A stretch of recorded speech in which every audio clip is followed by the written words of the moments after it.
Juich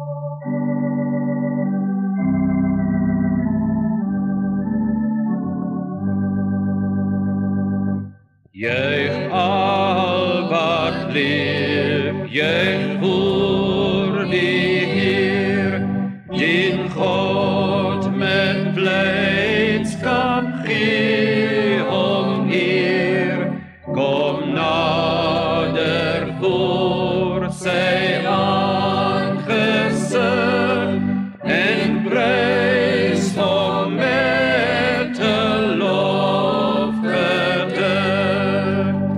Die Heer is God, erken dat Hij een eie volk vir hom berei, een volk om hom te dien en vrees en skape van sy by te wees.